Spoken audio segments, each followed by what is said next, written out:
تو گھروں کی آبادی کا تعلق میرے عزیزوں وہ حسن سلوک، بیوی کے سلوک اچھا ہو، بیوی کے اخلاق اچھے ہوں، گھر آباد، خامد کے اخلاق اچھے ہوں، گھر آباد ہے۔ اولاد سے حسن سلوک ہو، اولاد پہلے 10 سال اولاد کو دے دو، ساری زندگی تمہیں دے گے۔ 3 سال کا بچہ اسکول ڈال دیتے ہیں، 3 سال کے بچے کو روتے ہوئے بھیجتے ہیں، روتے ہوئے لاتے ہیں، اس کے دل میں ماں باپ کی نفرت جمنا شروع ہوتی۔ میں 11 سال کا تھا جب میرے باپ نے مجھے گاؤں سے سینٹرل ماڈل اسکول لاہور بھیجا کہ اس کو ڈاکٹر بنانا ہے۔ 11 سال کی عمر ماں باپ سے جدا ہونے کی نہیں ہوتی۔ اللہ نے ہمیں ایک چھوٹی سی بادشاہت دی اپنے علاقے کی، اور وہاں میں ہاسٹل میں چلا گیا، روٹی کھانے جاؤ میس میں، اور کپڑے دھونے کے لیے دھوبی تلاش کرو، بستر خود اٹھاؤ، کپڑے خود سیٹ کرو۔ تو میں اندر سے ٹوٹ گیا، بکھر گیا، اور میرا دل ماں باپ کی محبت کے لیے مر گیا۔ پھر نہ زندہ ہو سکا، نہیں زندہ ہو سکا۔ میں اپنے بھائی پہ رشک کرتا تھا، وہ میٹرک تک ماں باپ کے ساتھ رہا، وہ ماں سے ایسے لاڈ کرتا تھا کہ میں اپنی بیگم سے کہتا یہ جیسے میرا بھائی ماں کے ساتھ کرتا ہے، میرے اندر یہ جھوک نہیں اٹھتی۔ میں نے اللہ کے فضل سے تبلیغ میں لگنے کے بعد نوکر کی طرح ماں باپ کی خدمت کی، لیکن دل نے ساتھ نہیں دیا کہ وہ شمع بجھی جل نہیں سکی۔ آج کے ماں باپ 3 سال کے بچے کو اسکول ڈال کے کیسے کہیں کہ ہمارا بچہ ہمارا فرما بردار ہو؟ نہ ماں نے گود دی، نہ باپ نے سایہ دیا۔ ایک ماں 2 بچے نہیں سنبھالتی، ایک ٹیچر 30 بچے کیسے سنبھالے گی تھوڑی تنخواہ کے ساتھ؟ تنخواہیں تھوڑی۔ ہمارے اسکول تو آج کل تعلیمی ادارے نہیں ہیں، کاروباری ادارے ہیں۔ ایک لطیفہ ہے، ایک مس نے بچوں سے کہا بچوں بولو CUP سپ، سپ سانپ، ٹھیک ہے نا، CUP سپ۔ لڑکوں نے کہا نہیں مس CUP تو کپ ہوتا ہے۔ کہا نہیں کہو CUP سپ۔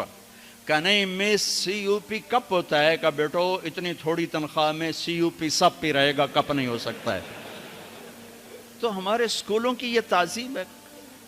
یہ اللہ کے بندے خود کروڑوں روپے کماتے ہیں اور امپلائز کو اتنا بھی نہیں دیتے کہ روٹی ڈھنگ سے کھا سکے، تو انہوں نے بچوں کی تربیت کا کرنا، انہوں نے بچوں کو کیا پڑھانا؟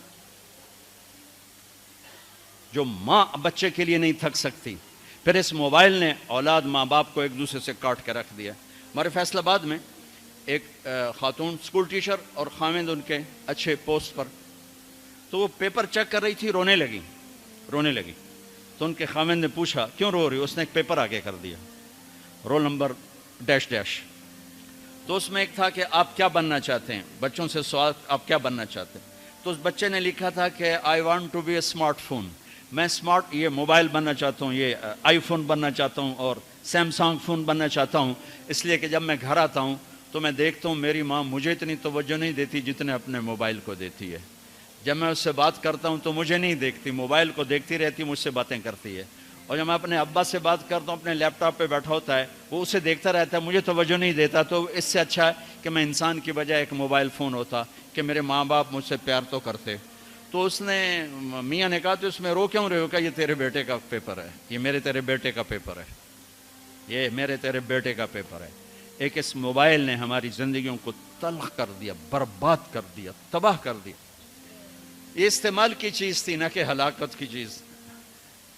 میراسیاں نو پتر ملیا، انہیں چم چم کے مار چھڑیا۔ پاکستانیوں کو موبائل ملا، ٹائلٹ میں بھی بول رہے ہوتے ہیں، ٹائلٹ میں بھی سودے کر رہے ہوتے ہیں یہ یوسف جیسے۔ اتنی تلخ زندگی، گاڑی چلاتے ہوئے موبائل، کہاں ٹکر مارو گے؟ میرے کالج کا جگری یار 2 ٹکڑے کر دیا بس والے نے اس کے پیچھے، پوری گاڑی اس پہ چڑھا دی۔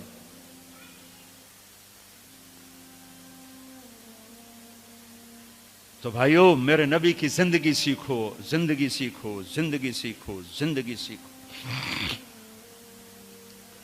تو یہ نکاح سے متعلق چند باتیں ہیں جو میں کہا کرتا ہوں، یہ عام طور پہ ہمارے سامنے نہیں ہیں۔ ضبط، برداشت۔ اگر زندگی کو نکھارنا ہے، ضبط کرنا سیکھو، برداشت کرنا سیکھو، غصے کو پینا سیکھو۔ یغلبن الکریم ویغلبہن اللئیم۔ اللہ اکبر۔ میرے نبی نے فرمایا اخلاق والے پہ بیویاں غالب آ جاتی ہیں اور بد اخلاق بیویوں پہ غالب آ جاتے ہیں۔ لأن أكون مغلوبا كريما أحب إلي من أكون غالبا لئیما، میں اخلاق والا بن کے بیوی سے دب کے رہوں، یہ مجھے پسند ہے اس بات سے کہ میں بد اخلاق ہو کر، کمینہ ہو کر بیوی پہ غالب ہوں۔ لئیم بد اخلاقی کی آخر جس کو ہم کمینہ کہتے ہیں۔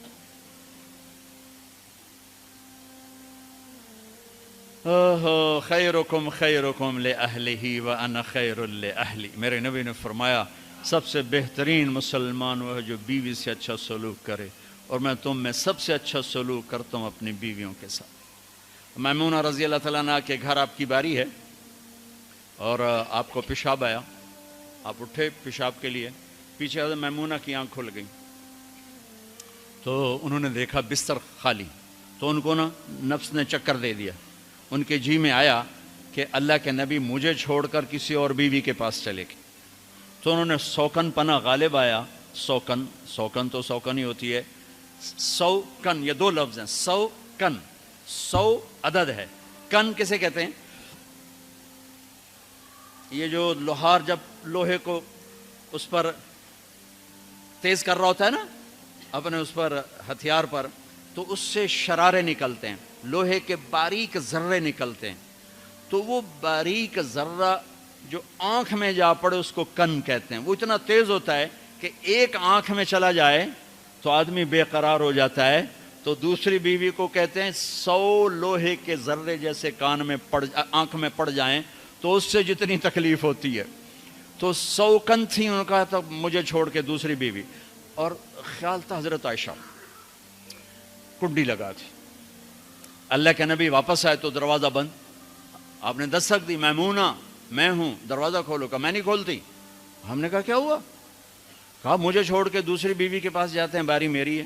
آپ نے کہا اللہ کی بندی انی حاقن، اب مجھے زور کا پیشاب لگا تھا میں اس لیے گیا تھا، کہا نہیں کوئی پیشاب نہیں ہے مجھے پتا ہے۔ آپ نے کہا میمونہ میں اللہ کا رسول ہوں، میں کبھی خیانت کر سکتا ہوں؟ پھر ان کو کرنٹ لگا، اوہ یہ میں نے کیا کیا، تو اللہ کا رسول، پھر ڈرتے ڈرتے دروازہ کھولا، پتہ نہیں اللہ کے نبی کیا کریں گے، آپ اندر آئے اور مسکرائے اور جا کر اپنی چارپائی پہ لیٹ گئے۔ تو میرے عزیزوں، میرے بھائیوں، کسی بھی انسان مرد عورت کی زندگی کی خوبصورتی، خوشحالی، خوش ایک کیفیت کا نام ہے، حال ایک لمحے کا لمحہ موجود کو حال کہتے ہیں، خوشی ایک کیفیت ہے۔ لوگ کیا سمجھتے ہیں خوشحال ہے، پیسے بہت ہیں، میں نے تو کسی پیسے والے کو خوشحال نہیں دیکھا، سب کو میں نے اپنے مسائل کا میں گھرا ہوا دیکھا ہے۔ خوش اور حال دو لفظوں کو ملا کر گیا خوشحالی، خوشحال، ہر لمحہ موجود میں خوشی ہو، ہر لمحہ گزرنے والے میں خوش ہوں، اس کا تعلق میرے آپ کے اخلاق کے ساتھ ہے، پیسوں کے ساتھ نہیں، چیزوں کے ساتھ نہیں۔ تو بھائیو اپنے اخلاق بنائیں، میں بھی بناؤں، آپ بھی بنائیں، اور میرے نبی نے کہا علی میں تمہیں اولین و آخرین کے اخلاق بتاؤں، اولین و آخرین کہ جی کیا ہیں؟ وَتَصِلُ مَنْ قَطَعَكَ وَتُعْتِ مَنْ حَرَمَكَ وَتَعْفُ عَمَّنْ ظَلَمَكَ، جو توڑے اس سے جوڑ، سبحان اللہ، جو نہ دے اس کو دے، جو زیادتی کرے اسے معاف کر دے، کہ یہ اولین و آخرین کے اخلاق۔ اور جو یہ سیکھ گیا، آپ نے کہا میں ضامن ہوں جنت الفردوس میں گھر لے کر دوں، اس کا نام تزکیہ ہے، اس کا نام اخلاق کی انتہا کا نام تزکیہ ہے، قلب جاری ہونے کا نام تزکیہ نہیں، اخلاق کی انتہا پر پہنچنے کا نام تزکیہ ہے۔ تو میرے عزیزو، اپنے آپ کو بھی سناتا ہوں، آپ کو بھی، فرحان کو بھی، سب کو، ہم اپنے گھروں کو خوبصورت بنائیں اچھے اخلاق کے ساتھ۔ جس کے اخلاق اچھے ہیں، جسے برداشت کرنا آتا ہے، تعریف کرو، اپنے بچوں کی تعریف کرو، اپنے شاگردوں کی کوئی خوبی دیکھو تعریف کرو، اپنی بیوی میں کوئی خوبی دیکھو تعریف کرو، اپنے ماں باپ میں کوئی خوبی دیکھو تعریف کرو، بیوی اپنے خامن میں کوئی خوبی دیکھے تعریف کرے تو دل بڑا ہو جاتا ہے۔ خوشامد حرام ہے، تعریف حق ہے۔ جو آپ سنتے ہو حدیث پاک، جو تمہارے منہ پہ تمہاری تعریف کرے اس کو منہ میں مٹی ڈالو، یہ اس سے مراد تعریف نہیں، خوشامد ہے۔ جو تمہاری خوشامد کرے اس کے منہ میں مٹی ڈالو۔ یحبون ان یحمدوا بما لم یفعلوا، یہ خوش آمد ہے، تعریف کسی مسلمان کا جائز حق ہے اس کی خوبی پر اپنی بھی۔ وہ ڈاکٹر عبدالحی صاحب رحمۃ اللہ علیہ ایک مرید کے ہاں گئے کھانا کھانے، تو کھانا ان کو پسند آیا، انہوں نے مرید سے پوچھا کس نے بنایا؟ کہا جی میری بیگم نے بنایا۔ کہا بلاؤ۔ وہ بیگم آ گئی تو کہنے لگے بیٹی میں نے آپ کے ہاتھ کا پکا کھانا کھایا، بہت بڑھیا تھا، بہت پسند آیا، جزاک اللہ خیر، جزاک اللہ خیر۔ تو وہ بیگم رونے لگی زاروں قطار۔ تو ڈاکٹر صاحب رحمۃ اللہ علیہ نے پوچھا بیٹی رونے کی کیا بات ہے؟ کہا حضور آپ کے مرید کے پاس 30 سال ہو گئے، 30 سال میں ایک لفظ کبھی میں نے اپنی تعریف کا نہیں سنا۔ دنیا کا بڑا بخیل انسان ہے جو کسی کی جائز تعریف بھی نہ کر سکے۔ تو بھائیو رشتوں کو پانی پلاؤ، حسن سلوک کے ساتھ، تعریف کے ساتھ، درگزر کے ساتھ، محبت کے ساتھ، شفقت کے ساتھ، سینہ کھلا رکھو۔ اللہ نے عبادات کے اشارے کیے، اخلاق کو تفصیل تفصیل تفصیل سے بتایا۔ تو اللہ تعالیٰ میرے بھی اخلاق اچھے کر دے، آپ کے بھی اچھے کر دے۔ اگر ہمارا علمی حلقہ حسن سلوک، حسن اخلاق اور زبان کی شدت سے نرمی پر آ جائے تو کیا سے کیا پھول کھل جائیں گے، کیا سے کیا گل کھل جائیں گے۔ اسی چیز کو اپنے گھروں میں زندہ کرنا ہے۔ ضحاکن بسامن، میرے نبی گھر میں ہنسنے والے تھے، مسکرانے والے تھے، اپنے گھر والوں کے ساتھ ایک عام انسان کی طرح رہنے والے، گھر میں جھاڑو دے رہے ہیں، اپنے کپڑے دھو رہے ہیں، کپڑا پھٹ گیا خود سی رہے ہیں، جوتا ٹوٹ گیا خود اس کو ٹھیک کر رہے ہیں۔ میرے نبی کا اپنے گھر کے یہ کام تھے۔ تبلیغ اس کو سیکھنے کی ایک محنت، جہاں سے مل جائے۔ تبلیغ خوبصورت محنت ہے، تزکیہ کی ہے، اللہ کے نیک بندوں کی صحبت میں بیٹھو، جہاں سے بھی یہ دولت ملے اسے حاصل کرنے کی کوشش کرو۔ اور تبلیغ ایک اس وقت کھلا راستہ ہے، جاؤ گے تو اللہ تعالیٰ بہت کچھ نصیب فرمائیں گے۔ ارادہ کرتے ہیں انشاءاللہ۔ تو اب آپ ایک ماحول میں، ایک معاشرے میں ہو